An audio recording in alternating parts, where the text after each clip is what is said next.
It is time now to welcome our legal analyst, attorney Greg Isaacs. Good to see you. It's good to see you, Lori. All right, this time last week, leaders were wrangling over whether they had the authority to issue mask mandates. Friday, Governor Lee said they did. Some still are not doing so. So let's get into the issues raised here. Some say yes, some say no, and there's a big fight in between.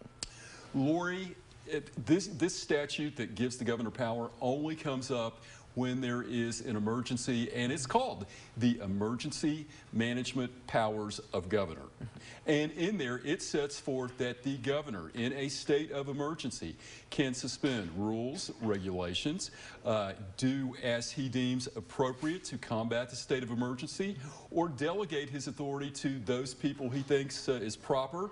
And on Friday afternoon, Executive Order 54 enabled 89 county mayors throughout the state of Tennessee to require masks if they deem it's necessary and is consistent with CDC guidelines. Right. Knox County, we want to point out, as we've been saying, not part of that 89 because we have our own health department. Right. And there's been a debate here. How can the health department make us wear masks? Well, another Tennessee statute. There are 6 independent boards of health throughout the state of Tennessee. Our Board of Health has the authority to do so if it being the regulation or rule is designed to protect the public safety and welfare. And Lori, that statute that gives the local board of health that power is almost as powerful as the governor's. The Board of Health has the power to revoke licenses if you're a business, restaurant, etc. They have the power to put conditions on your license. But Lori, listen to this. They have the power to quarantine a business, quarantine an individual, or close a business. So when you talk about authority, could I wear a mask? If they want to get serious about it, they have the legal authority to do so. So it is enforceable. It is enforceable. Choose to do that. Right. Now, what about the people who say it's my constitutional right not to wear one? Well, interesting. And, you know, there's been some debate. How can it be a crime, Class C misdemeanor? Well, the crime for disobeying the mask mandate applies to any Board of Health directive. It wasn't promulgated just for the mask issue.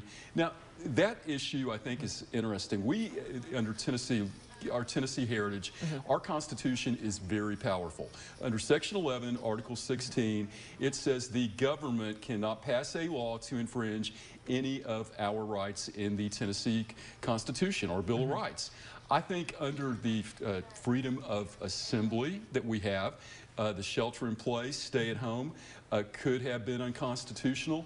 But I don't think masks rise to that level because it's clearly within the spirit and scope of the emergency management powers of the governor. And really, isn't the overarching message here that they want to educate people, that they don't want to arrest anybody? They are, and even though these statutes carry incredible power for the governor, incredible power for a Board of Health, everybody has used common sense and they've said, hey, we're not going to put you in jail. We're just going to say, here's why you need to wear it. Here's a mask if you need one.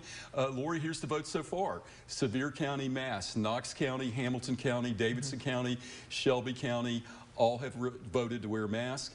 Anderson, Loudoun, Campbell, as of now, have voted no. All right, we'll leave it at that. Thank you, Greg. Good to be here.